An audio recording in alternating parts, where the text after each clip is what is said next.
Bueno, vamos a empezar. En este tema.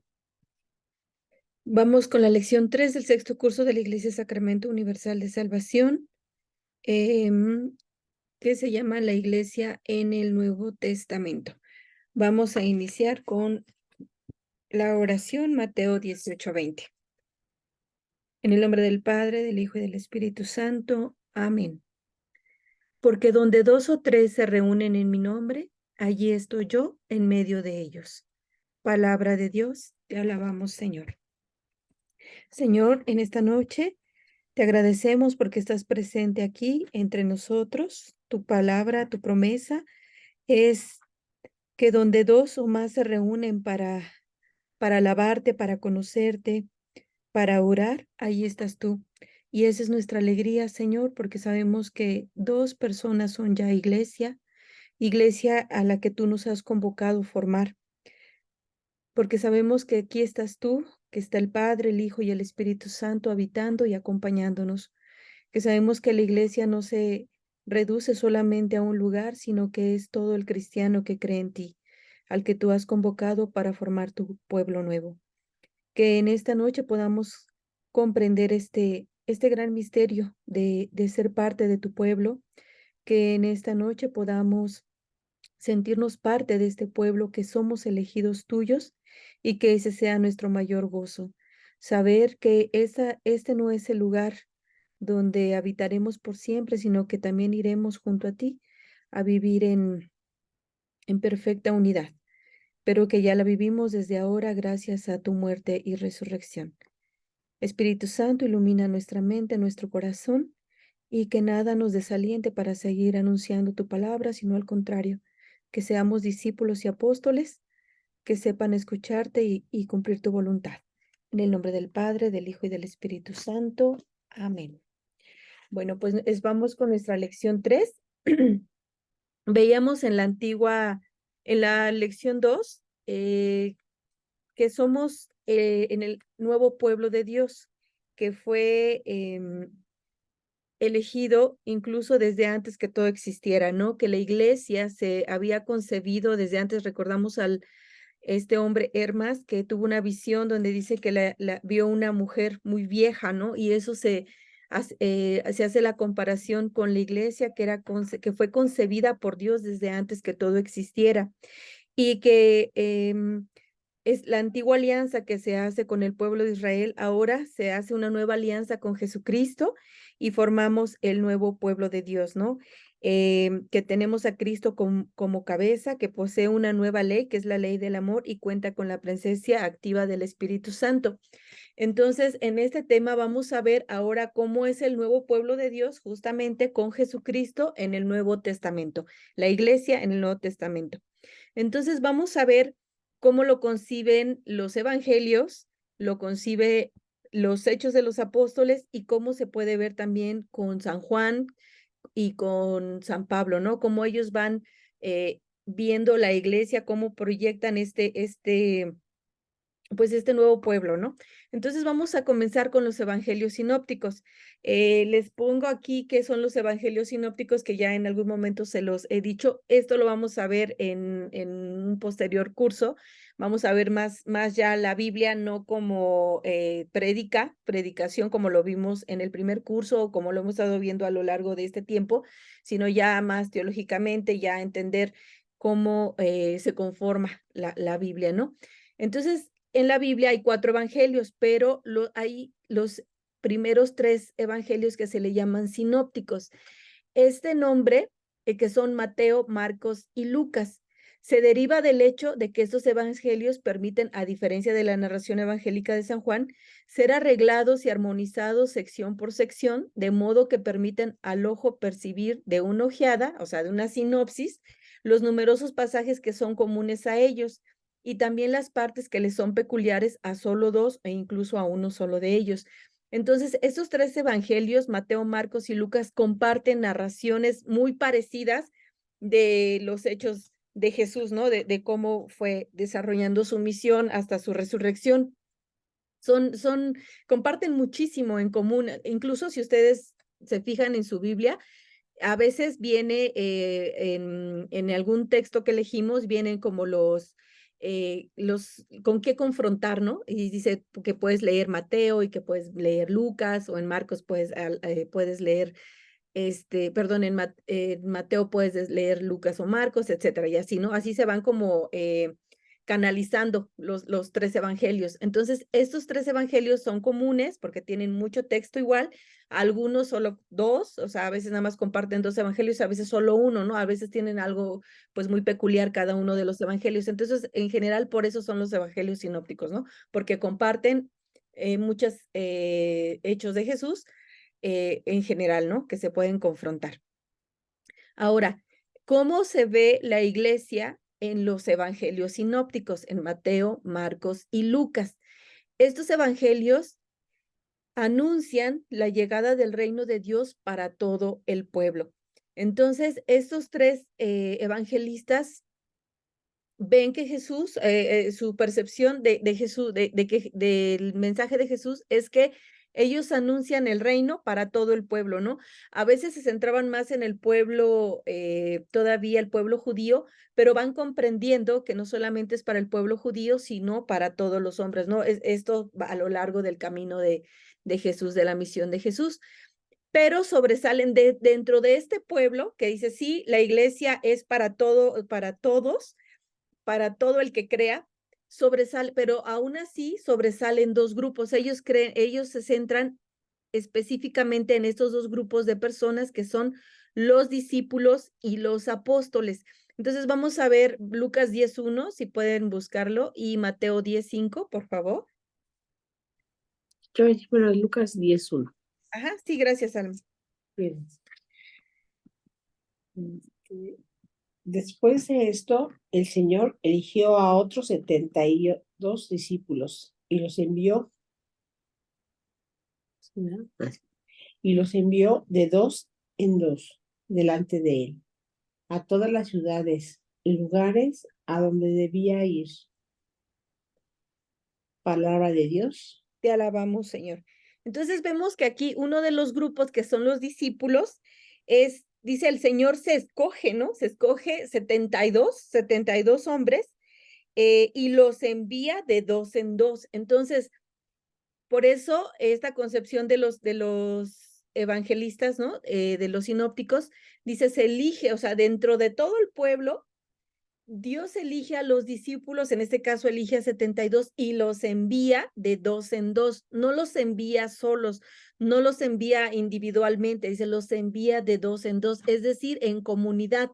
Vemos que la iglesia para los apóstoles ya está la unidad, no van solos, van de dos en dos, a veces de tres en tres, a veces van más, pero nunca van solos. Entonces los discípulos son los que son elegidos por Dios y que son enviados a evangelizar, a misionar, a anunciar la palabra de dos en dos, es decir, en comunidad. Y vamos a ver quiénes son los apóstoles, si tienen Mateo 10:5, por favor. Yo, Ajá. a estos 12 Jesús los envió a misionar con las instrucciones siguientes. No vayan a tierra de paganos ni entren en pueblos de samaritanos. Palabra de Dios.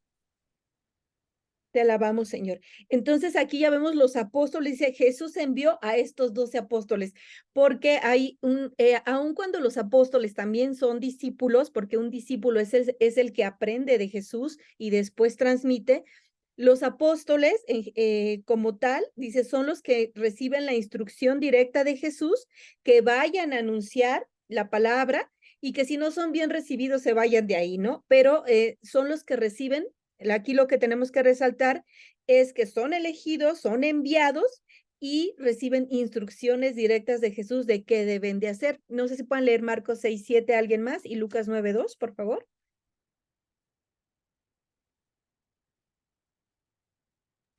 Marcos 6:7. Sí. Sí, gracias. Llamó a los 12 y comenzó a enviarlos de dos en dos, dándoles poder sobre los espíritus impuros. Ujú. Palabra de Dios. Ah, bueno, la siguiente, ¿verdad? La de Lucas. ¿Sí? ¿La puedes leer? Sí. Ujú. Sí. Lucas 9. Ajá, Lucas 9:2. Luego nos envió a predicar el reino de Dios y a sanar a los enfermos. Ujú. Palabra de Dios. Te alabamos, Señor. Entonces vemos en los apóstoles que ya realizan, igual son enviados, dice, los 12 discípulos otra vez son enviados, y en el primer texto que leyeron dice que les da autoridad sobre los espíritus impuros. Entonces ya tienen como ciertas misiones muy específicas.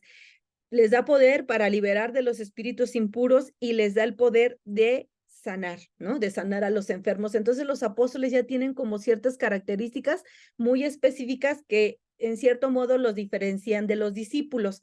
Entonces tenemos que, según los evangelios sinópticos, la iglesia está conformada por discípulos, por elegidos de Jesús, y que anuncian también la palabra, que van, que los envía en comunidad, y los apóstoles que también son comunidad y que tienen también ya como misiones muy específicas como sanar, como liberar, ¿no? De los demonios. Entonces son depositarios de la acción salvadora de Jesús los que conforman esta nueva iglesia, ¿no? Este nuevo pueblo de Dios.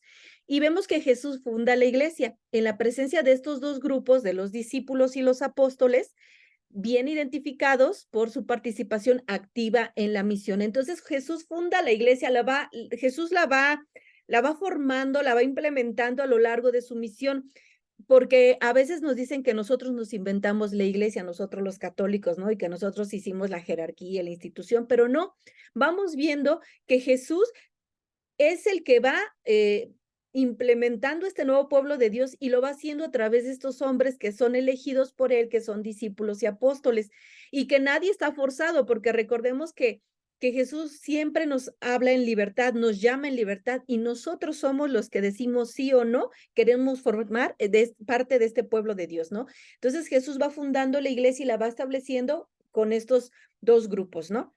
Entonces vamos a ver más específicamente quiénes son los discípulos.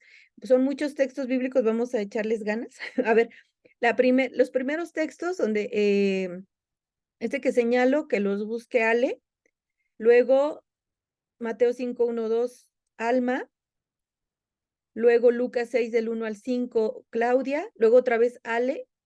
Bueno, más fácil. Todos los que están en esta columna, ¿sí la ves, Ale? La columna 1, Ale, la columna 2, Alma, y la columna 3, Claudia, por favor, para que vayamos así como rápido. Sí, claro. Entonces, vamos a ver quiénes son los discípulos más específicamente, ¿no? Ahora, los discípulos dice que se distinguen por recibir expresamente la predicación de Jesús.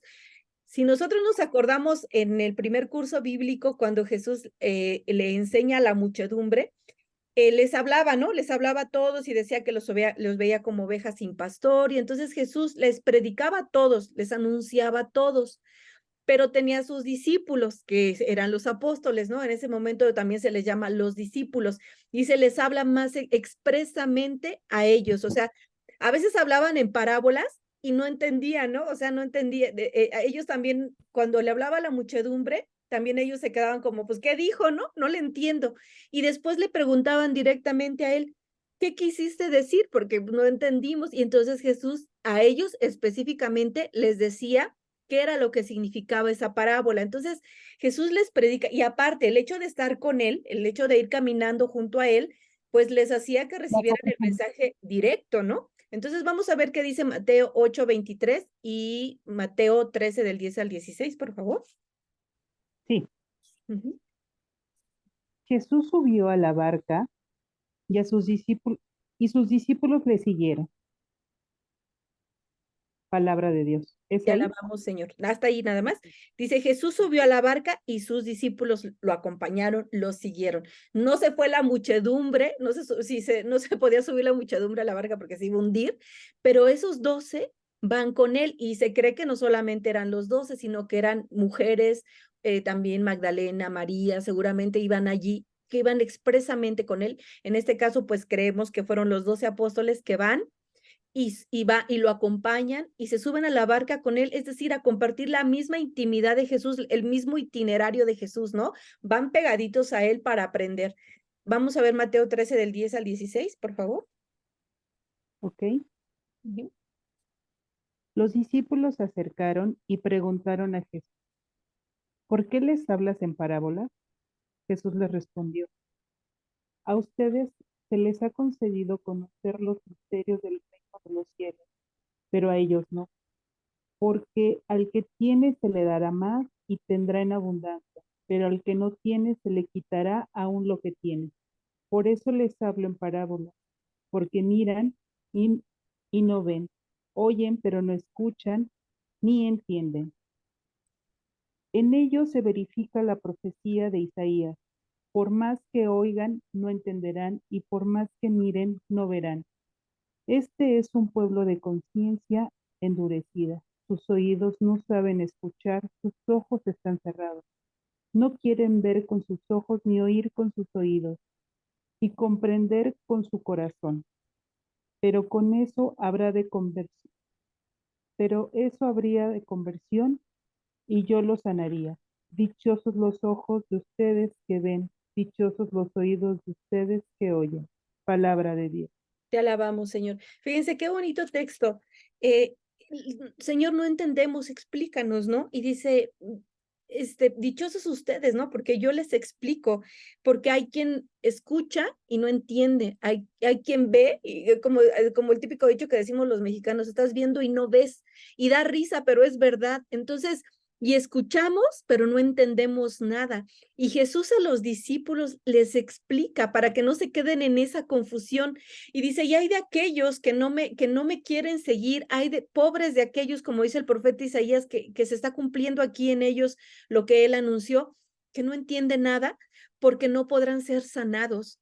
El discípulo que va con Jesús, que camina con él, que se sube a la barca, que se cansa, que va en el desierto, que come con él, ahorita lo vamos a ver, el que comparte con él es sanado, el que decide ser discípulo en libertad es sanado por él, por su palabra, por su mensaje, y todo queda aclarado. Ahorita justo escuchaba una prédica donde dice, el que se reconcilia con Dios, el que vuelve a Dios después de estar en una situación de pecado grave y regresa a él, dice, tiene que hacer un paso primero, y es entrar en sí mismo, reconciliarse con su yo, porque el pecado nos aleja de lo que somos, ¿no?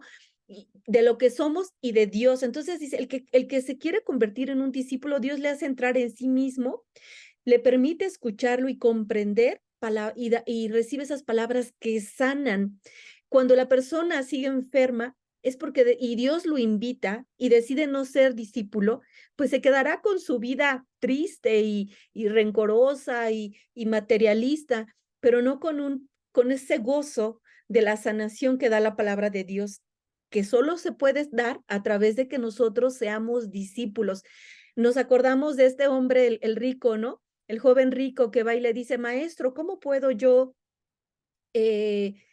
ganar la vida eterna? No, pues cumple los mandamientos, todo eso ya lo he hecho, le dice, ¿no? Y dice, ¿qué más me falta, no? ¿Qué debo hacer? Y le dice Jesús, vende todo lo que tienes y sígueme. Y el joven se marchó, no quiso ser discípulo. Entonces, Jesús a nadie obliga. Uno está en libertad de caminar con él, de sentarse a sus pies, de subirse a la barca, o te vas triste con tu vida y con dinero, con pecado, con amargura, pero no sanado por la misma palabra, ¿no? Entonces, esa es la belleza de ser discípulo, ¿no? Esa es la grandeza de ser discípulo, que eres sanado porque estás compartiendo con Jesús. Entonces, vamos a ver que los discípulos también son a los que Jesús instruye. Vamos a ver Mateo 5 del 1 al 2, por favor.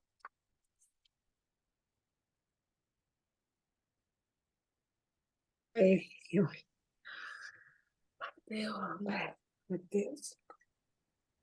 Jesús, al ver toda aquella muchedumbre, subió al monte, se sentó y sus discípulos se reunieron a su alrededor. Entonces comenzó a hablar y les enseñaba diciendo, palabra de Dios. Te alabamos, Señor. Entonces Jesús instruye a los discípulos. Los discípulos también están entre la multitud, entre los que apenas podrán empezar a creer o deciden no creer, pero dice también los discípulos se acercan, porque aquí hace diferencia, está la multitud y están los discípulos. Entonces, Nosotros elegimos si somos de la multitud o queremos ser discípulos a los que Jesús instruya, enseña, que nos dé su palabra de vida, que nos transforme y que nos permita también que pueda ser anunciada. Entonces Jesús nos instruye directamente a los que decidimos ser discípulos. Ahora dice que también son los que acompañan al maestro. Lucas 6 del 1 al 5, por favor. Lucas,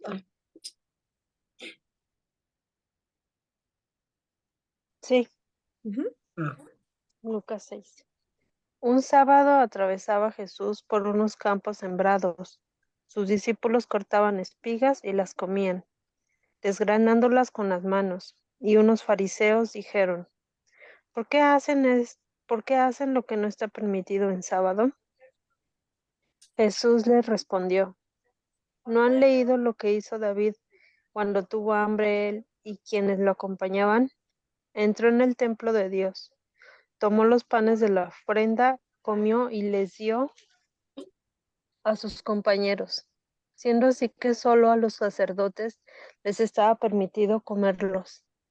Y añadió, el Hijo del Hombre es Señor del sábado. Palabra de Dios. Te alabamos, Señor. Entonces dice que Jesús caminaba entre los sembrados e iba con sus discípulos y tuvieron hambre y tomaron de las ofrendas y les dio de comer. Entonces los discípulos van caminando con Jesús por donde las veredas que él tomara, el tiempo que él caminara, ahí van con él y pasan lo mismo que él. Si pasan hambre, están en la intemperie, también se cansan, igual que él, van compartiendo la misma historia. Y eso es muy bonito porque ese es nuestro Dios que comparte el sufrimiento y el gozo con sus apóstoles. Y aquí todos, ¿no? Los 12 y él compartían el hambre. Y Jesús se pues coma, ¿no? O sea, el sábado no importa, no importa que sea una comida ofrecida a Dios, vale más el ser humano, ¿no? Y entonces les da de comer. Entonces el discípulo comparte el camino con Jesús. Y los discípulos también comen con él. Vamos a ver Mateo 9:10, por favor. Sí, claro. Como Jesús estaba comiendo en casa de Mateo, un buen número de cobradores de impuestos y otra gente pecadora vinieron a sentarse a la mesa con Jesús y sus discípulos. Palabra de Dios. Te alabamos, Señor. Entonces, vemos aquí que comparten la mesa, ¿no? Se vinieron a sentar otros, dice, otros hombres y gente de mala fama ponen aquí, y sus discípulos, ¿no? Entonces, sus discípulos que van en todo momento con él y comen con él. El que es discípulo, la comida no solamente era un momento de saciar el hambre, era parte, ¿no? Es parte, pero cuando nosotros compartimos la mesa con nuestros amigos, que tenemos nuestros invitados, con nuestros mejores amigos, ¿no? Y que los invitas con alegría a tu casa y les das de comer y empiezan a platicar no sé, cualquier cosa trivial y después ya platican que los problemas y de repente ya estás llorando con tu amigo, comiendo, de repente ya estás sonriendo, compartiendo cosas bonitas, ¿no? Momentos agradables. Compartir la mesa es un momento de salvación, es un momento de prédica. Cuando yo estuve de misión, a los misioneros que nos vamos así de tiempo completo, nos invitan a comer. Es como una obra de caridad porque los misioneros pues no tienen mucho dinero, ¿no? Entonces la gente te invita en un acto de caridad, pero también después te invitan entendiendo porque pues cuando tú ibas a comer con ellos compartías la palabra, o sea, no solo compartías los alimentos, nosotros lo que les compartíamos era la palabra.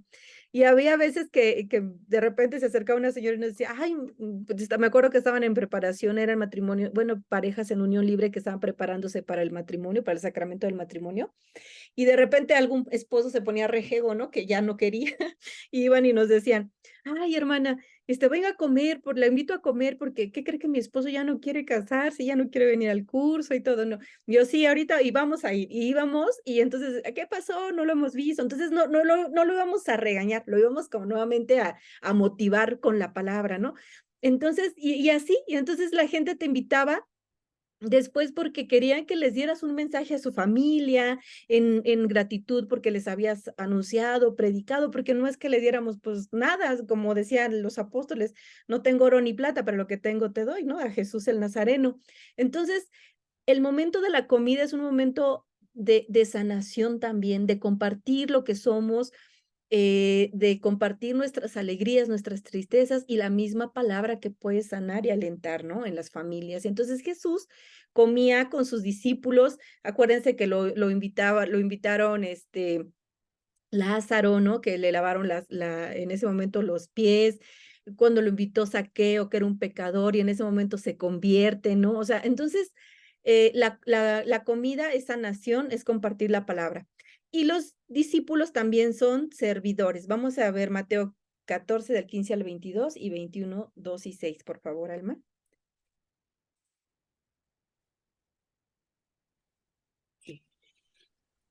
Cuando ya caía la tarde, sus discípulos se le acercaron, diciendo, estamos en un lugar despoblado y ya ha pasado la hora.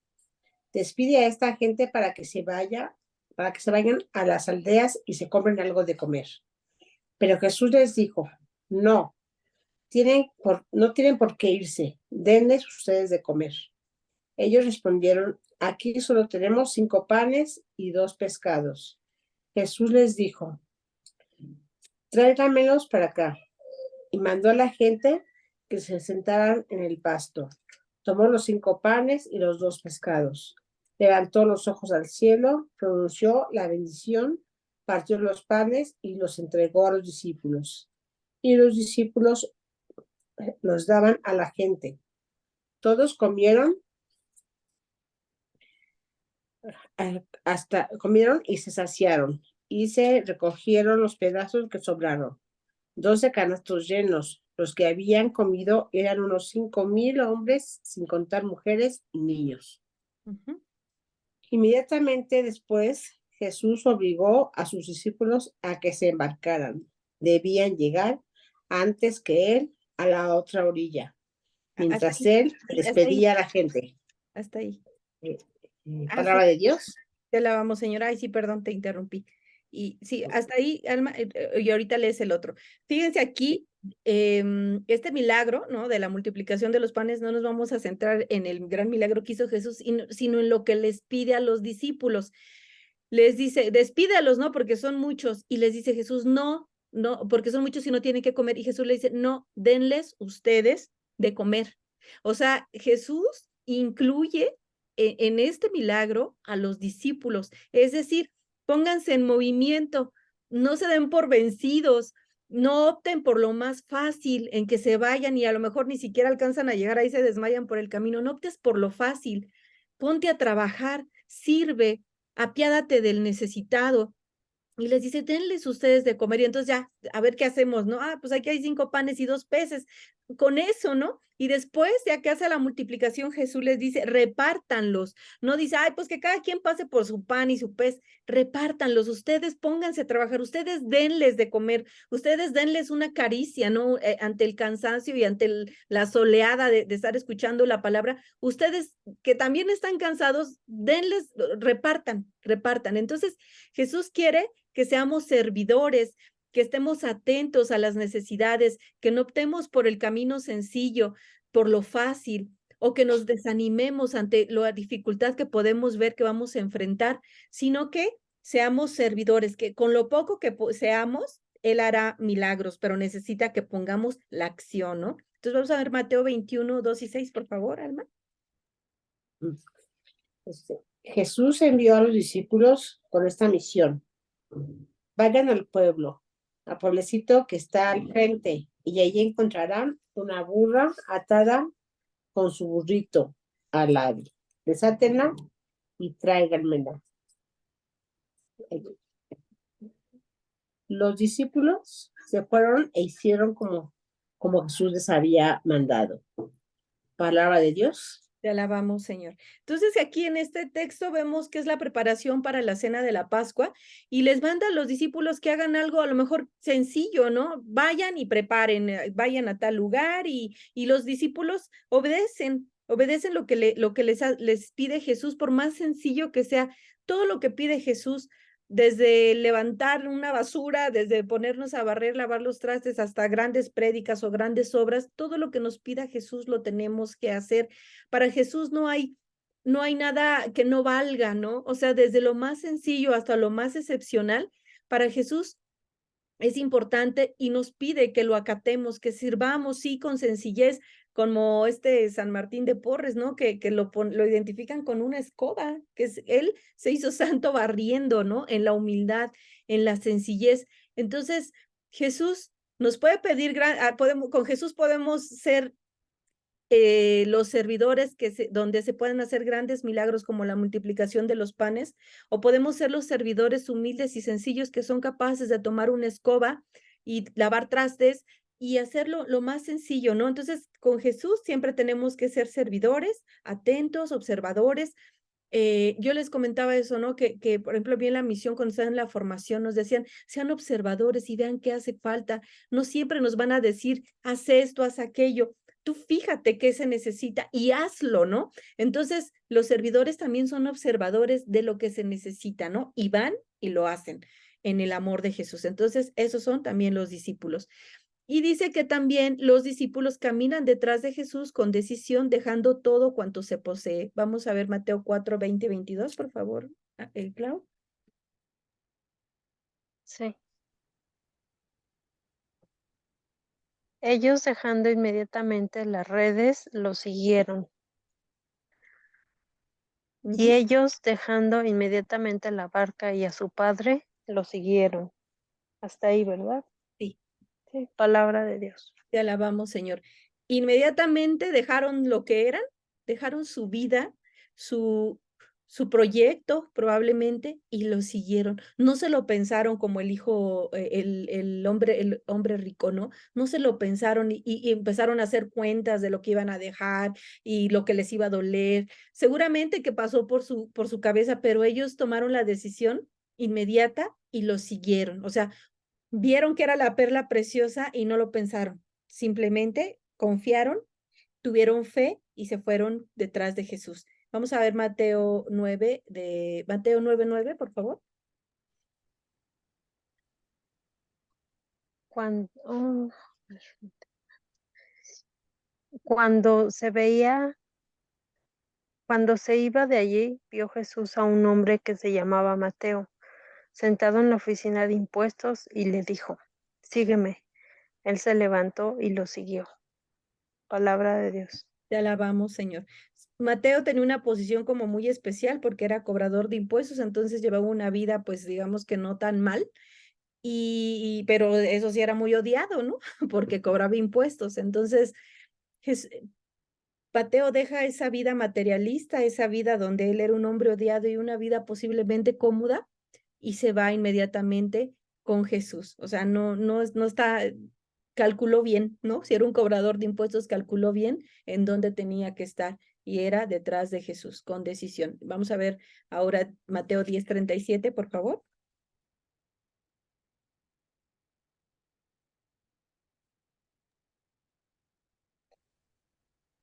El que ama a su padre o a su madre más que a mí no es digno de mí.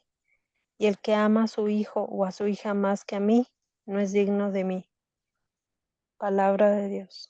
Te alabamos, Señor. Entonces también Jesús dice, ven detrás de mí, el que ama más a su familia, papá, mamá, hijos, no es digno de mí. No porque Jesús nos pida que renunciemos a los que tienen, por ejemplo, hijos, pues a sus hijos, sino que a veces estamos tan endiosados con nuestra familia, son como que a veces la familia, en nuestro amor tan grande que tenemos por ellos, nos puede alejar del objetivo más importante que es Jesús. Entonces, no es que hay quien sí deja a su familia, como los sacerdotes, las religiosas, que optan por el camino del Señor y pues dejan todo, pero hay también los laicos que eligen, caminan detrás de Jesús con decisión y se llevan a la familia, ¿no? Se llevan a los hijos o les dicen, espérame tantito porque voy a ir acá a un servicio en la iglesia, Y la familia no es un estorbo, incluso es incluida, ¿no? Entonces, cuando nuestros hijos, nuestros padres, nuestros tíos, nuestros primos nos alejan de Dios, pues entonces ahí hay que ver cómo hay que relacionarnos con ellos para que incluso incluirlos, ¿no? Por ejemplo, mi mamá, cuando nosotros, pues yo creo que todos tenemos ya esta experiencia de que el domingo es de ir a misa, sí o sí, ¿no? No hay como esa duda. Y todos tenemos nuestro horario predilecto. Y si no podemos ir por X o Y en nuestro horario predilecto, elegimos otro horario que hay, bendito Dios, muchos, ¿no? Entonces mi mamá lo que hace, nosotros siempre vamos a misa de 12, ¿no? Con ella. Y cuando llega la familia, cuando que llegó un hermano y que llegó con no sé qué, mi mamá les dice, es que vamos a ir a misa, vámonos todos. Y entonces todos por ya qué, o por no contradecir, o porque da pena, todos nos vamos a misa. Y a mí me da risa porque no faltamos a ningún domingo y mi mamá se lleva a todos, vámonos a misa. Y ahí van los hermanos, y ahí van los primos, y los que llegan de visita, por casualidad ese día, nos vamos todos. Y entonces es bonito porque no, tu familia no fue un obstáculo para que fueras a la casa de Dios, los llevaste a la casa de Dios. Entonces, ese es el discípulo, el que se lleva a la familia y no es un obstáculo, ¿no? Entonces, un discípulo también implica tomar sobre sí la cruz, ¿vale? Ujú. Sí,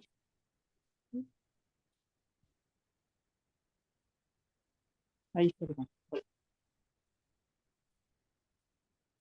El que no carga con su cruz y viene detrás de mí, no es digno de mí. Palabra de Dios. Te alabamos, Señor. Pues es que está en consonancia, en el mismo texto, el que toma su cruz, tomar la cruz es el sacrificio, el esfuerzo, la levantada temprano, el que pues a veces seguir a Dios pues no es miel sobre hojuelas, seguir a Dios a veces es pues renuncia de muchos tipos, ¿no? Entonces, no es como que Dios nos quiera imponer cargas o que nosotros mismos nos impongamos cargas, sino la misma vida que nos implica seguir a Jesús, renunciar al pecado, renunciar a la comodidad, renunciar a veces hasta cosas buenas como la familia, renunciar a un descanso merecido, ¿no? Que ya te trabajaste toda la semana, estás bien cansado y en lugar de descansar te vas a vender ahí a la kermés para ayudar a la parroquia o te vas al retiro, o te vas a cocinar como hace Lucio y Lupita. Entonces, eso es cargar la cruz y eso es ser discípulo, ¿no? Dice que también un discípulo pasa por la puerta estrecha. Vamos a ver Mateo 7:13, por favor. Sí. Entren por la puerta angosta, porque ancha es la puerta y espacioso el camino que conduce a la vida, y son muchos los que pasan por él. Palabra de Dios. Te alabamos, Señor. Entonces, la puerta estrecha nuevamente no es pues la lucha por la santidad, la lucha por vivir bajo la voluntad de Dios, que no nos implica que no caigamos, pero que siempre estamos en constante esfuerzo para vivir como Dios quiere. Y eso pues no es sencillo, eso es de valientes, ¿no? Y también nos llama a ser sal y luz de la tierra. Lucas 4:14, por favor. Sí, la sal es una cosa buena, pero si la sal deja de ser sal, ¿con qué se salará de nuevo? Ya no sirve para el campo ni para el estiércol, se la tirará fuera. Escuchen pues si tienen oídos. Palabra de Dios. Te alabamos, Señor. Entonces, ser sal y luz de la tierra es ser misioneros, ¿no? Es ser anunciadores de la palabra, es transformar las vidas insípidas de las personas en una vida con sabor a Cristo, ¿no? Con que se goce, que la vida no sea como el sinsentido, sino me gozo en esta vida que tiene sus cosas difíciles, pero que es maravilloso vivirla porque Dios está aquí, porque el Espíritu Santo está aleteando, porque el Espíritu Santo se quedó con nosotros, porque somos creación de Dios, porque somos hijos de Dios, gozarnos, ¿no? Sabe, bailar, cantar, comer, hacer ejercicio, trabajar, todas las bellezas de la vida, disfrutarlas, ¿no? Y que no todo sea un peso y que todo sea, ay, o sea, la vida insípida, ¿no? Sin sentido. Eso es un discípulo, el que se goza de la vida y que transmite ese sabor a los demás. Y también los discípulos están llenos de defectos y debilidades, ¿no? No, también no son perfectos. Los discípulos a veces tienen poca fe, tienen miedo y tienen que reconciliarse porque son peleoneros. Entonces vamos a ver Mateo 8:26, por favor. Alma. Mateo 8, 26. ¿No lo tiene aquí? Pero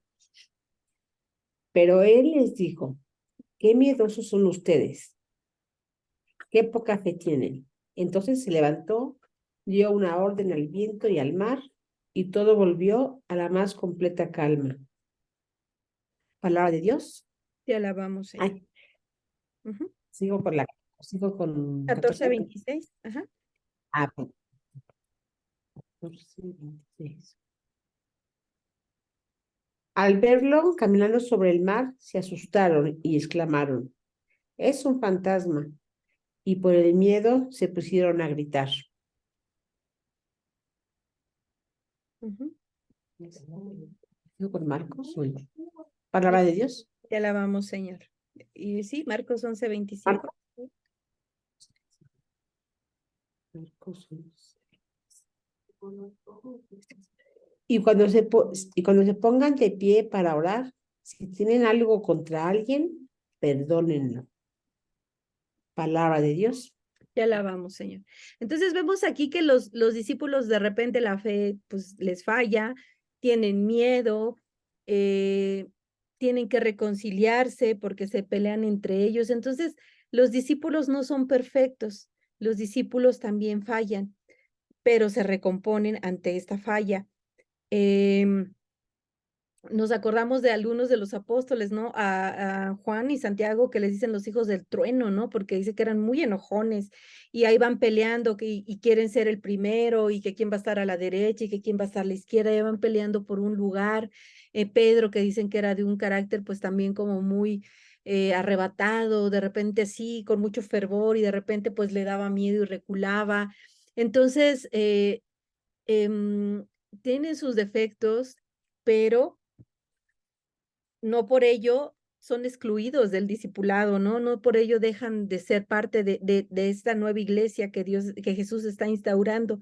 Entonces, hay un libro que se llama Los defectos de los santos, donde habla justo de todos estos santos que tenemos en la iglesia, bueno, de muchos de estos santos que tenemos en la iglesia, donde habla justo no solamente de sus virtudes, sino de los defectos que tenían cada uno de ellos y que eso no les impidió llegar a la santidad. Y puse aquí, leí, anoté un pedacito que dice, es bueno saber que Santa Teresita del Niño Jesús tenía una terquedad invencible desde niña, que San Alfonso María Ligorio tenía un genio endemoniado, que San Agustín fue un gran pecador antes de su conversión y que Santa Teresa de Jesús confesó nunca haber podido rezar un rosario completo sin distraerse. Es admirable ver a los santos, hombres y mujeres muy mujeres, con grandes virtudes, acciones heroicas y fallos garrafales, ¿no? Entonces, el discípulo puede fallar, pero se vuelve a recomponer y sigue en el camino del Señor, viviendo todo lo que hemos visto, ¿no? Recibiendo la predicación, instruyéndose con Jesús, acompañándolo, comiendo con él, siendo servidores, cargando la cruz, esforzándose por pasar por la puerta estrecha, etcétera, ¿no? Entonces, todo esto nos hace comprender cómo Cristo pensó en su pueblo nuevo y con cuánta riqueza de enseñanza quiso estructurarlo. Fíjense qué bonito porque aquí Jesús les hablaba muy específicamente a cada uno de los discípulos, porque vemos en la historia de la salvación que se elegía un hombre y este hombre transmitía el mensaje, pero no había esa intimidad. Así que era el hombre, Abraham, Moisés, que hablaba con Dios y les transmitía al pueblo. Aquí Jesús, Dios mismo, Jesús, Dios, siendo hombre, se comunica directamente con los discípulos. O sea, es un mensaje directo, ya no con una intervención de alguien más, sino directo. O sea, Jesús nos va forjando, nos va hablando el corazón. Esta nueva iglesia, este nuevo pueblo de Dios está por eso instituido directamente por Cristo, y no solamente como lo instituí, sino te voy hablando al corazón, a tu mente, a lo que tú eres, te voy forjando, te voy formando, te voy enseñando, te voy instruyendo para que puedas ser este nuevo pueblo que aprendió directamente de mí. Entonces es la belleza del nuevo pueblo de Dios, el mismo Dios que nos habla directamente al corazón y que va caminando con nosotros a lo largo de la historia, ¿no? Y entonces de estos 12, de estos discípulos se eligen 12 apóstoles, ¿no? Entonces nada más vamos a leer, por favor, Clau, Mateo 10:1, Mateo 10:7-8, Ale, Mateo 10 del 11 al 15, Alma, y también Mateo 10:40, porque vas a estar en el 10, Alma, por favor.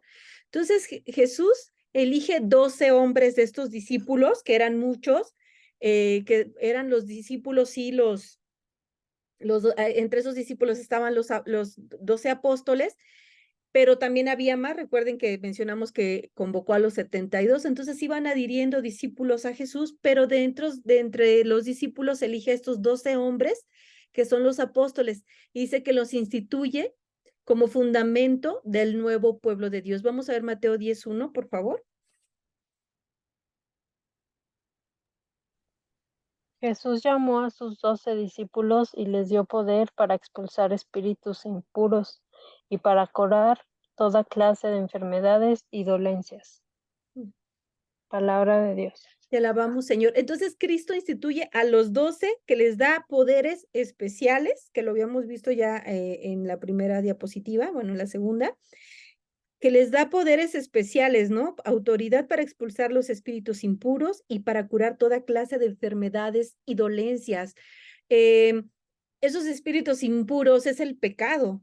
Esos espíritus impuros es aquello que nos aleja de Dios, y a veces yo creo que todos hemos tenido la experiencia pues del pecado, de alguna situación que nos pone de mal humor, que nos transforma el rostro, que nos amarga la vida y que hace que le amarguemos la vida a los demás. Ahí hay un espíritu impuro, ahí está el demonio habitando, y vean los apóstoles a perdonar los pecados y a liberar. Y muchas enfermedades que tenemos también son enfermedades producto del pecado, producto de vivir una vida no conforme al amor de Dios, y entonces nos enferma.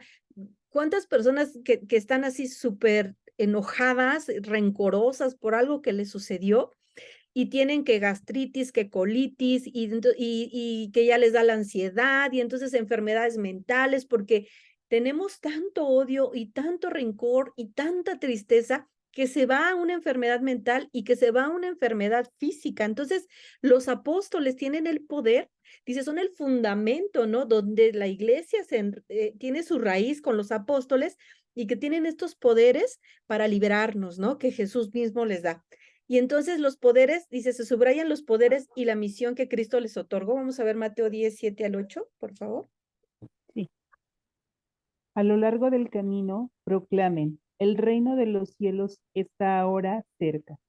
Sanen enfermos, resuciten muertos, limpien leprosos y echen los demonios. Ustedes lo recibieron sin pagar, denlo sin cobrar. Palabra de Dios. Te alabamos, Señor. Nuevamente se repite el poder que les da a los apóstoles para llevar esta misión: sanar, expulsar demonios, y denlo gratis, nada. Y vuelvo a repetir el texto bíblico de Hechos, ¿no?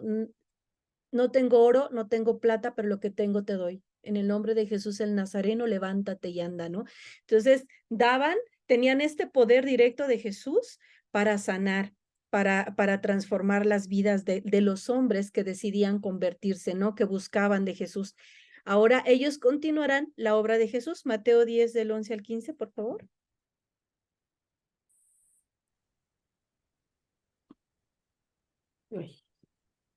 Mateo 10, ¿verdad? Ujú. Sí.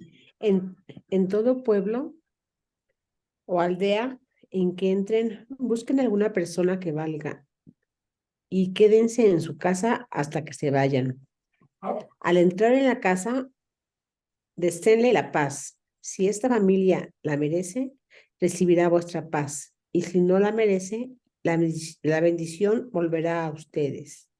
Y si en algún lugar no les reciben ni escuchan sus palabras, salgan de esa familia o esa ciudad, sacudiendo el polvo de los pies.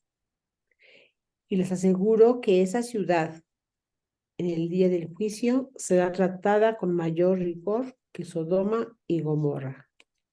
Palabra de Dios. Te alabamos, Señor.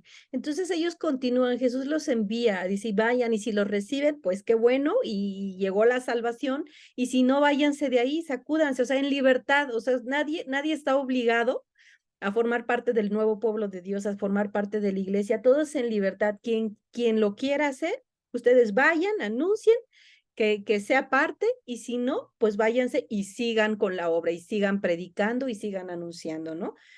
Y dice que representan personalmente a Jesús. Alma, Mateo 10:40, por favor.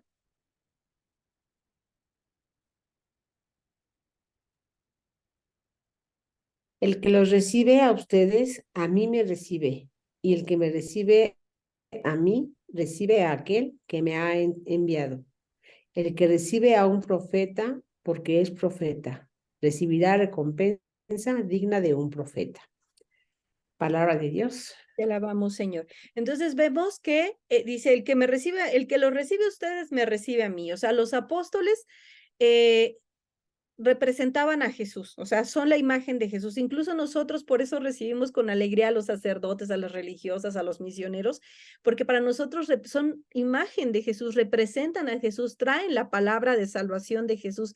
Entonces, lo recibimos con alegría, ¿no? Y si no, o sea, y si no los quieres recibir, pues tampoco, ¿no? Entonces, pero la belleza de recibir a un apóstol, a un enviado de Jesús, es que lo recibimos a él mismo, ¿no? Entonces, estos son los 12 apóstoles que tienen una misión muy específica dentro de la iglesia, el nuevo pueblo de Dios, que es donde se sustenta la iglesia.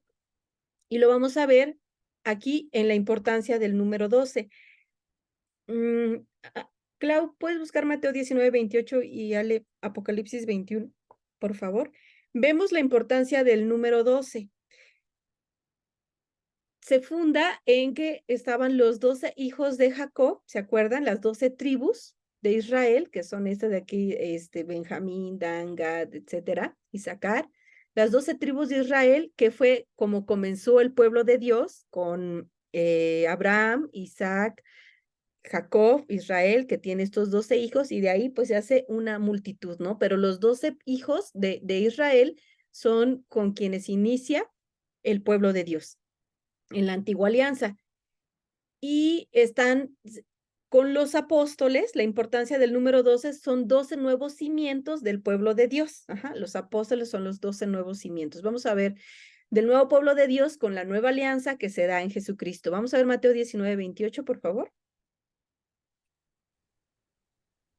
Jesús les contestó: les aseguro que ustedes, los que me han seguido, cuando todo se haga nuevo, el Hijo del Hombre se siente en su trono de gloria, se sentarán también en 12 tronos para juzgar a las 12 tribus de Israel. Palabra de Dios. Te alabamos, Señor. Entonces le está diciendo aquí Jesús a los 12 apóstoles que ellos se sentarán en 12 tronos para juzgar a las 12 tribus de Israel. Es decir, son los cimientos, ¿no?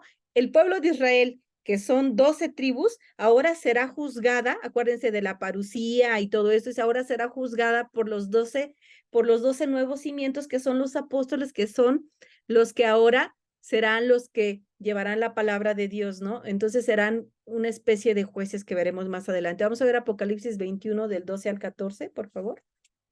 Sí. Tenía una muralla grande y alta, con 12 puertas, y sobre las puertas 12 ángeles y nombres grabados, que son los nombres de las 12 tribus de los hijos de Israel. 3 puertas dan a oriente y otras 3 miran al norte. 3 puertas al sur y las otras 3 al poniente. La muralla de la ciudad descansa sobre 12 bases en las que están escritos los nombres de los 12 apóstoles del Cordero. Palabra de Dios. Te alabamos, Señor. Entonces aquí en el Apocalipsis habla nuevamente de las 12 tribus de Israel y de los 12 apóstoles, ¿no? Que son elegidos, los nombres de los 12 apóstoles del Cordero, es decir, de Jesús. Y estamos hablando de este libro del Apocalipsis, donde viene justo aquí el juicio para las naciones, que será justo en los cimientos de los apóstoles. No se borran, están los nombres de las 12 tribus y están los nombres de los 12 apóstoles. Entonces, el nuevo pueblo de Dios, la iglesia, es el fruto del misterio pascual. Estos 12 cimientos son del pueblo de Dios, que son los apóstoles, están basados en el misterio pascual, que es justo la muerte y resurrección de nuestro Señor Jesucristo. Entonces, el nuevo pueblo de Dios que se hace con los discípulos, que se hace con los apóstoles, está el acta constitutiva de la iglesia, la encontramos en el Jueves Santo. El acta constitutiva, que aquí mundanamente es un contrato social, o un documento obligatorio que da constancia y legalidad a la constitución de una sociedad al momento de crear una empresa. En este caso, lo que da constancia al nuevo pueblo de Dios es la sangre de Cristo, el cuerpo y la sangre de Cristo.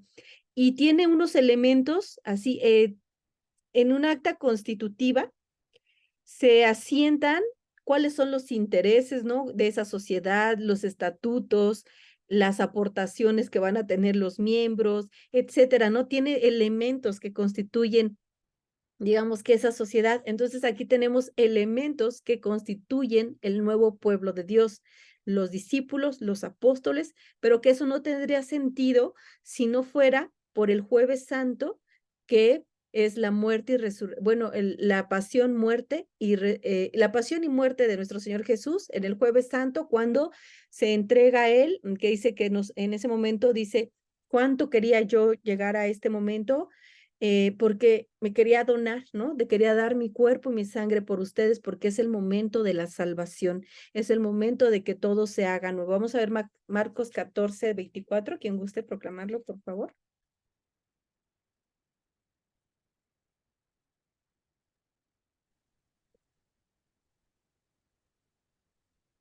Yo. Sí. Y les dijo, esta es mi sangre, la sangre de la alianza derramada por todos.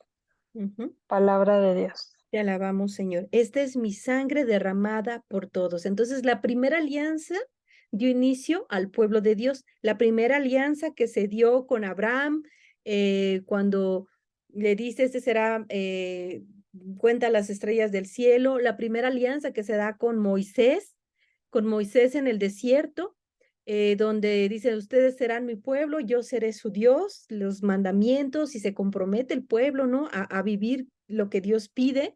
Esta primera alianza del pueblo de Dios, del antiguo pueblo de Dios, se podría decir, y la nueva alianza da inicio al nuevo pueblo de Dios. La nueva alianza en el Jueves Santo, cuando Cristo instituye la Eucaristía, cuando se ofrece por nosotros, es el momento donde da inicio el nuevo pueblo de Dios, que ya no solamente son los judíos, sino que ya es para todos, ¿no? La iglesia que es para todos. Entonces, el mismo día de la resurrección, Jesús se presenta a los apóstoles y les asigna la tarea de continuar con su misión. Vamos a ver Mateo 28, del 18 al 19, por favor. ¿Quién guste proclamarlo? Yo. ¿Sí? Jesús se acercó y les habló así. Me ha sido dada toda la autoridad en el cielo y en la tierra. Vayan pues y hagan que todos los pueblos sean mis discípulos. Bautícelos en el nombre del Padre y del Hijo y del Espíritu Santo. Palabra de Dios. Te alabamos, Señor. Entonces, Jesús, en la resurrección, antes de ascender al cielo, la tarea que les deja a los discípulos es seguir anunciando, llevar la palabra de Dios a todas las naciones, a su nuevo pueblo, a todas las naciones, que todos conozcan de él para que se integren a esta nueva iglesia y sean bautizados en el nombre del Padre y del Hijo y del Espíritu Santo, que todos reciban este sacramento del bautismo y los 7 sacramentos, ¿no? Y que sean todas las naciones parte de este nuevo pueblo de Dios, esta iglesia. Entonces, ¿cuál es la importancia de los apóstoles? Ya vemos que la importancia es que en ellos se cimienta la iglesia, que ellos son los anunciadores de la palabra de Dios, los encargados de llevarlo a todas las naciones. Pero la iglesia es el tiempo eficaz de la actuación del Espíritu Santo que la animaba, que influye y toma decisiones determinantes. Vamos a ver Hechos 16:7, por favor.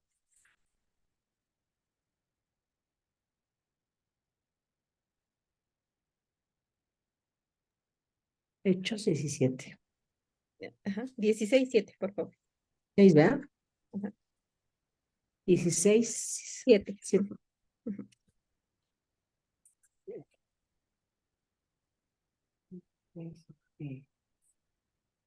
Estando cerca de Misia, intentaron dirigirse a Bitinia, pero no se lo consintió el Espíritu de Jesús.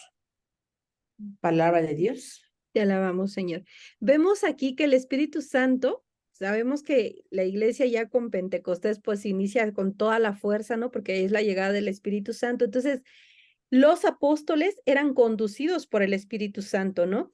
Era el que animaba la misión, porque antes los apóstoles estaban llenos de temor, estaban pues yo creo que preguntándose qué iba a hacer de ellos, qué iba a pasar, con mucha incertidumbre. Llega el Espíritu Santo y salen a predicar y convierten a 3,000 personas. A partir de ahí, la iglesia, los apóstoles, es determinante la acción del Espíritu Santo para todo lo que ellos van a hacer. Entonces, el Espíritu Santo aquí dice que ellos sí fueron a varios lugares.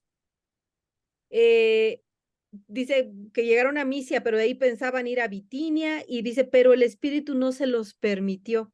Entonces, no fueron, porque el Espíritu Santo es el que actúa en la iglesia principalmente por medio de los apóstoles. Entonces, los apóstoles, aun cuando van en libertad y van haciendo planes y deciden qué hacer, el Espíritu Santo les dice, aquí sí, aquí no, de esta manera, etcétera, ¿no? Entonces, el Espíritu Santo es el que mueve a la iglesia hasta la actualidad. Vemos los concilios que ya hemos hablado, todo lo que va haciendo la iglesia, todos los cambios que se van suscitando, cartas, exhortaciones, encíclicas que van saliendo, son inspiradas por el Espíritu Santo, no son como que se lo saca de la manga el Papa o los obispos, no sé, sino que el mismo Espíritu sopla y les permite que ellos vayan actuando conforme Dios lo va solicitando, conforme el Espíritu Santo va inspirando y permitiendo.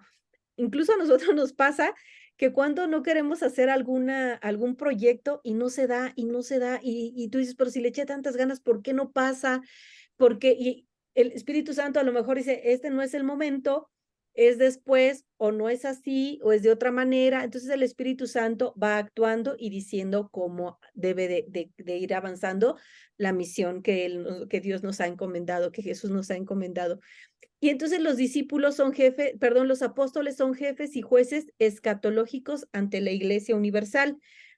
Jefes, porque son los que dirigen la comunidad, y jueces escatológicos. Recordemos que lo escatológico es lo que habla del más allá, lo que habla de la muerte, la resurrección, los tiempos finales. Entonces son jueces escatológicos, es decir, juzgan al pueblo de acuerdo a los principios que serían la salvación, ¿no? Para que nosotros podamos alcanzar la salvación, y van dirigiendo al pueblo, ¿no? A la Iglesia Universal, como ahora el Papa nos dice lo que acabo de mencionar. Entonces nos dice esto sí, esto no, el Espíritu ha hablado de esta manera, siempre también bajo la inspiración de la palabra de Dios, jamás tergiversado, pero siempre bajo el soplo del Espíritu. Y dice que en torno a ellos se reúne la primera comunidad de Jerusalén. Vamos a ver Hechos 1:14, por favor. Yo. ¿Sí? Uh-huh. Todos ellos perseveraban juntos en la oración en compañía de algunas mujeres, de María, la madre de Jesús, y de sus hermanos. Palabra de Dios. Te alabamos, Señor. Entonces vemos que la primera comunidad cristiana se reúne en torno a ellos, y de ahí pues al real, ¿no? Se empiezan a hacer muchas comunidades. Entonces están como estas pequeñas comunidades que se van empezando a formar en distintos lugares, pero que en realidad no son pequeñas comunidades en distintos lugares, pero que forman parte de la Iglesia Universal. Pero la iglesia, esta primera iglesia, que es este nuevo pueblo de Dios, se reúne en torno a los apóstoles, y de ahí se empiezan a tomar decisiones, se empieza a evangelizar y se empieza a extender, ¿no? Entonces, por eso son muy importantes estos apóstoles a los que Jesús les habló directamente, les dio la misión de discípulos. No solamente son discípulos, también son apóstoles con misiones, con características muy específicas a desarrollar dentro de la iglesia, y que gracias a ellos se extiende, ¿no? Y entonces vemos que dentro de esta iglesia, que son los 12 discípulos, que son los 12 apóstoles, que son los 12 cimientos, que son los 12 jefes, Pedro ocupa un lugar especial. Entonces son muchos textos, nada más vamos a leer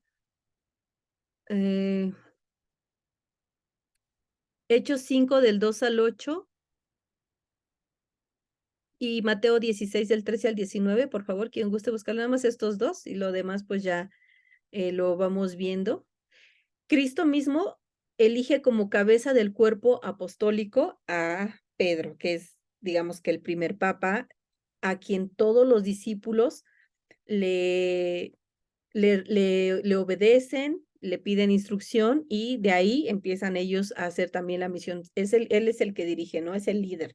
Vamos a ver, Cristo, Mateo 16, del 13 al 19, por favor. Has dicho que he hecho 5. Vamos a leer los hechos. Yo, Ajá.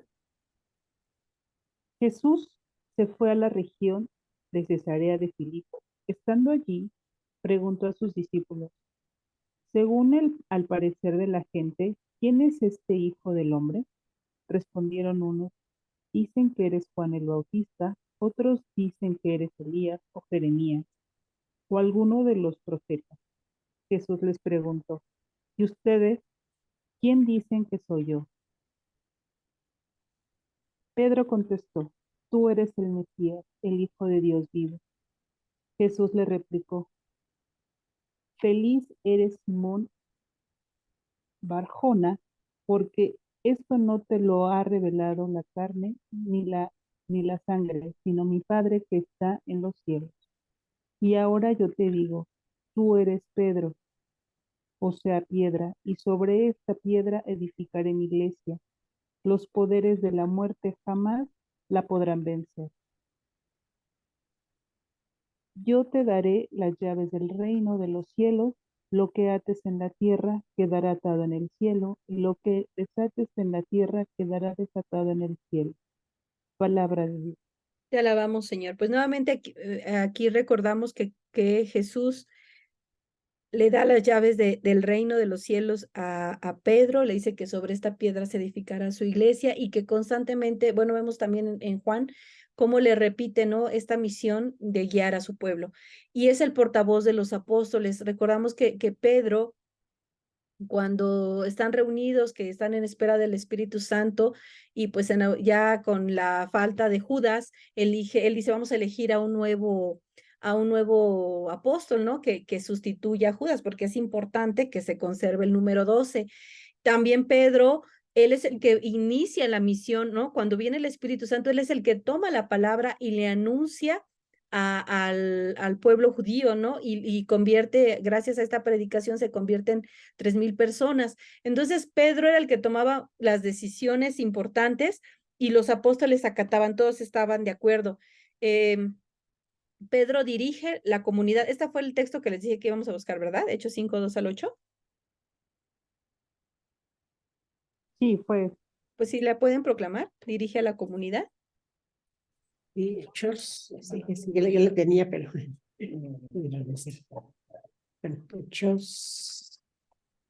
hechos 5 del 2 al 8, ¿no? Sí, por favor. Pero se guardó una parte del dinero, siempre de acuerdo con su esposa. La otra parte la llevó y la entregó a los apóstoles. Pedro le dijo, Ananías, ¿por qué has dejado que Satanás se apoderara de tu corazón? Te has guardado una parte del dinero, porque intentas engañar al Espíritu Santo. Podías guardar tu propiedad y si la vendías, podías también quedarte con todo. ¿Por qué has hecho esto? No has mentido a los hombres, sino a Dios. Al oír Ananías estas palabras, se desplomó y murió. Un gran temor se apoderó de cuantos lo oyeron. Se levantaron los jóvenes, envolvieron su cuerpo y lo llevaron a enterrar. Unas 3 horas más tarde llegó la esposa de Ananías. que no sabía nada de lo ocurrido. Pedro le preguntó, ¿es cierto que vendieron el campo en tal precio? Ella respondió, sí, ese fue el precio. Palabra de Dios. Te alabamos, Señor. Bueno, aquí no lo leímos completo, pero aquí Pedro está, digamos que amonestando a Ananías y a su esposa, porque se acuerdan que decían que las primeras comunidades vendían todo cuanto tenían y lo compartían con los más pobres para que todos tuvieran, ¿no? O sea, que nadie tuviera hambre, que todos tuvieran techo. Entonces los que tenían más lo compartían, pero no era algo que exigieran los apóstoles, ¿no? A los que se convertían, o sea, quien quería lo hacía y quien no, pues no.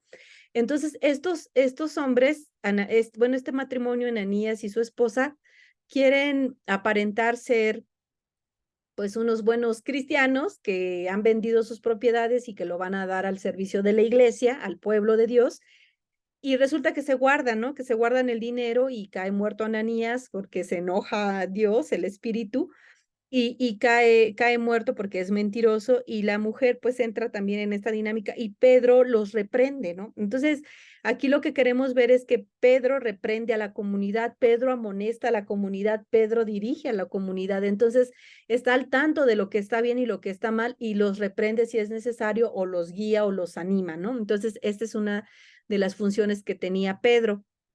Y también dice que la misión entre los gentiles. Pedro empieza a predicar a los que no eran judíos.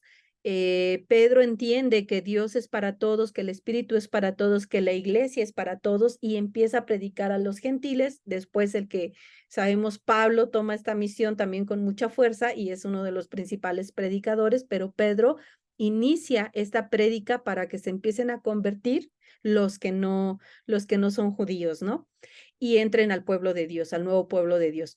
Y habla en presencia del Sanedrín. Pedro habló ante el Sanedrín, Pedro fue encarcelado, Pedro fue azotado, pero no se daba por vencido, ¿no? Dice que incluso a veces salían hasta cantando y dando gloria a Dios porque habían sido, pues, aprendidos y azotados por amor a Dios, ¿no? Por su amor a Dios. Entonces salían hasta contentos. Y Pedro sin duda tuvo también sus momentos de flaqueza, ¿no? Después de su conversión y de que se arrepintió de las negaciones. Hay por ahí una historia donde eh, no sé si han visto una película que se llama Quo Vadis, que significa ¿a dónde vas?, ¿no? Donde Pedro tenía miedo porque Pedro sabía que ya llegaba el momento en que si llegaba a Roma lo podían ejecutar porque ya estaba en la persecución pues muy difícil.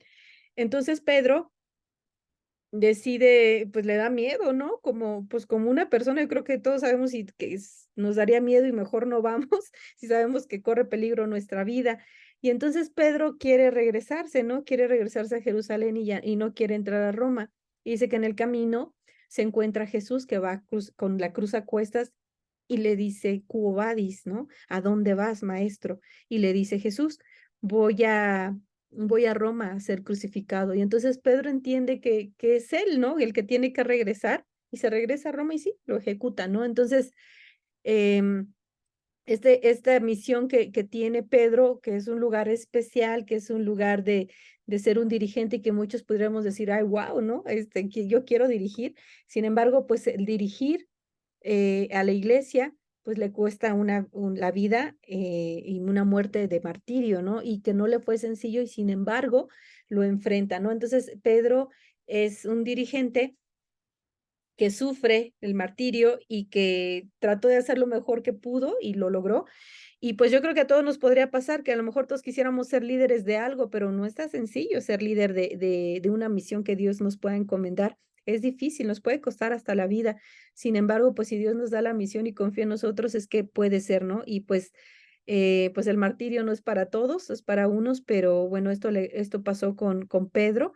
Y lo vamos a dejar hasta aquí porque el tema es muy extenso. Vamos, ahorita, no sé por qué esa raya se me puso. Entonces, bueno, concluimos con Pedro, con la concepción de los tres evangelistas, de los evangelios sinópticos, cómo ven la iglesia, la iglesia que es para todos, pero que tiene estas dos características especiales de los discípulos y los apóstoles, que es para ellos en específico. Entonces, todos los que somos parte de la iglesia, tenemos que ser discípulos y también apóstoles, ¿no? Ese se supone que tendría que ser una característica del nuevo pueblo de Dios, ¿no? Ser discípulos y apóstoles.